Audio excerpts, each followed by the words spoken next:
শিশুসকলৰ মানসিক আৰু শাৰীৰিক বিকাশৰ বাবে বালিপৰা খনামুখত নিৰ্মাণ হৈছিল এখন আধুনিক শিশু উদ্যান। তেজপুৰৰ আৰ.ডি. মটৰ্ছে নিৰ্মাণ কৰা শিশু উদ্যানখন আজি মুকলি হোৱাৰ পাছতে শিশুসকলৰ এটা দীৰ্ঘদিনীয়া অভাৱৰ অন্ত পৰে। 1935 চনত স্থাপিত হোৱা খনামুখৰ ৰৌমাৰী মজলীয়া বিদ্যালয়ৰ চৌহদত তেজপুৰ চহৰৰ আৰ.ডি. মটৰ্ছ নামৰ মাৰুতি গাড়ী ডিলাৰৰ সমাজ কল্যাণ আঁচনিৰ অধীনত শিশু উদ্যানখন নিৰ্মাণৰ পদক্ষেপ লৈছিল। ছাত্ৰ-ছাত্ৰীক বিদ্যালয়মুখী কৰাৰ লগতে শিশুৰ শাৰীৰিক, মানসিক আৰু বৌদ্ধিক বিকাশৰ উদ্দেশ্যেৰে নিৰ্মাণ কৰা শিশু উদ্যানখন শুভ উদ্বোধন কৰে আৰ.ডি. মটৰ্ছৰ পৰিচালক শবনম আৰা বেগমে।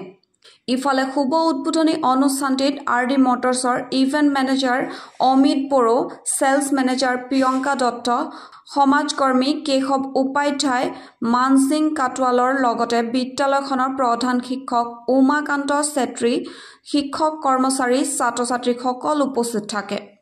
এই উপলক্ষে ছাত্ৰ-ছাত্ৰীসকলে পৰিৱেশন কৰা গীত নৃত্যৰ অনুষ্ঠানে এক উৎসৱমুখৰ পৰিৱেশৰ সৃষ্টি কৰে।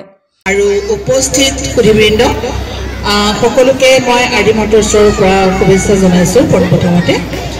আৰু আমি জনাব বিচাৰিছোঁ যে আৰ.ডি. মটৰ্ছ চেৰিটেবল ট্ৰাষ্টৰ পৰা আমি কিছুমান প্ৰজেক্ট হাতত লৈছিলোঁ, যিখিনি আমি কৰ্পৰেট ছ'চিয়েল ৰেছপনচিবিলিটি বুলি কওঁ। সদায় আমি ব্যৱসায় কৰি থাকোঁ, কিন্তু ব্যৱসায়টো আমাৰ সদায় উদ্দেশ্য নহয়।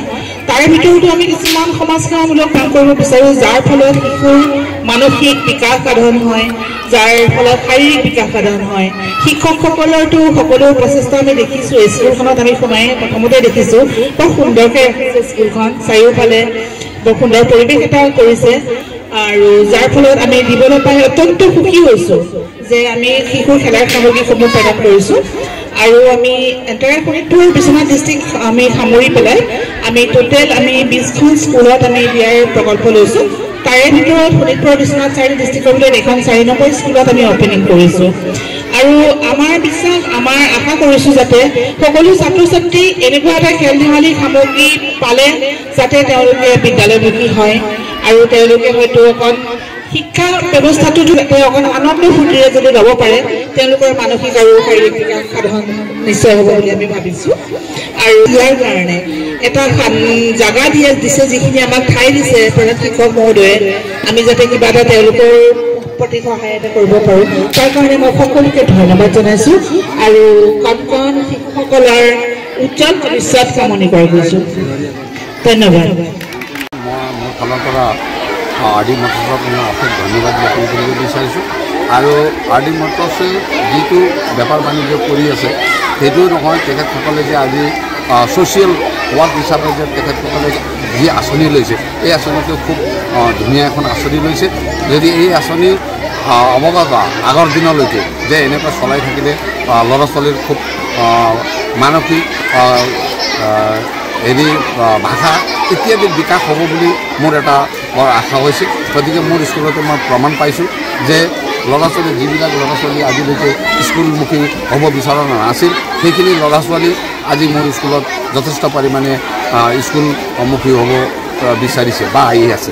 গতিকে দেখিছোঁ মই যে মোৰ যোৱা বছৰতকৈ এই বছৰৰ কণ যিবিলাক 4 বছৰীয়া তলৰ আৰু 4 বছৰৰ ওপৰত মানে 6 বছৰৰ তলৰ ল'ৰা ছোৱালীয়ে এতিয়া যিমানখিনি আগত আহিব লাগিছিল সেইখিনিতকৈ অধিক পৰিমাণে আমাৰ বিদ্যালয়ত এতিয়া আহি আছে। গতিকে একমাত্ৰ ইয়াৰ অহাৰ উদ্দেশ্য হৈছে যে ল'ৰা ছোৱালীবিলাকে খেল ধেমালিৰ মাজেৰে আৰু খেল ধেমালি কৰি ভাল পায়। গতিকে সিহঁতে খেল ধেমালিৰ চলেৰে আমি সেই ল'ৰা ছোৱালীক আমি এটা কিবা শিকাব পাৰোঁ বুলি আমাৰ যথেষ্ট এটা বিশ্বাস আছে। গতিকে আমি এই যিটো আমাৰ উদ্যানত যিটো খেল ধেমালিৰ সঁজুলি দিছে, সেই সঁজুলিৰ দ্বাৰা আমি অংক শিক্ষা আৰু ভাষা শিক্ষা খুব ধুনীয়াকৈ আমি শিকাব পাৰোঁ বুলি আমাৰ এটা বিশ্বাস হৈছে। কাৰণ কথা হ'ল যে ল'ৰা ছোৱালীয়ে ঝুলনাটো কেইবাৰ খেলিছে, 1ৰ পৰা 1, 2, 3, 4 কৰি 20লৈকে এটা ল'ৰা ছোৱালীয়ে গণনা কৰিব পাৰিব।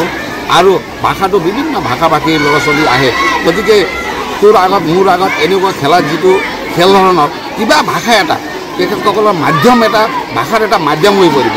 কোনোবাই যদি মিচিং ল'ৰা ছোৱালী আহিছে, কোনোবা আদিবাসী আছে, কোনোবাই যদি নেপালী আহিছে, কিন্তু সিহঁতৰ মাধ্যম এটা অসমীয়া ভাষাটো শিকিব বুলি মোৰ দৃঢ় বিশ্বাস হৈছে। গতিকে মই শেষত RD মটৰ্ছক আমাৰ বিদ্যালয়ৰ ফালৰ পৰা অশেষ ধন্যবাদ জ্ঞাপন কৰিছোঁ আৰু মোৰ ক'বলৈ ধন্যবাদ যে আমি RD মটৰ্ছৰ ফালৰ পৰা স্কুলসমূহত আমি প্ৰজেক্ট এটা লৈছোঁ যে আমি 52খন স্কুলত 52 সপ্তাহত 52টা খেলাৰ সামগ্ৰী আমি প্ৰদান কৰিম RD মটৰ্ছ চেৰিটেবল ট্ৰাষ্টৰ ফালৰ পৰা আৰু তাৰ কাৰণে আমি শোণিতপুৰ ডিষ্ট্ৰিক্টত বৰ্তমান এখন 4 নম্বৰ স্কুল আৰু আপোনাৰ আমি মৰিগাঁও জিলা আৰু আপোনাৰ নগাঁও জিলা যোৰহাট জিলা আমি গোটেইকেইখনতে আৰম্ভ কৰিছোঁ আৰু সকলোখিনি মিলাই পেলাই এখন 13 নম্বৰ স্কুল হয় গতিকে আমি ভাবোঁ যে শিশুৱে শিক্ষাৰ লগতে তেওঁলোকে যদি বাকী শাৰীৰিক মানসিক তেওঁলোকৰ উৎকৰ্ষ সাধন হয় যিটো খেলা ধূলাৰ জৰিয়তে আৰু তেওঁলোকে স্কুলমুখী হ'ব আৰু প্ৰধান শিক্ষক ছাৰৰ পৰা আজি আমি জানিব পাৰিছোঁ যে ল'ৰা ছোৱালীসকল আগ্ৰহী হৈছে স্কুল আহিবলৈ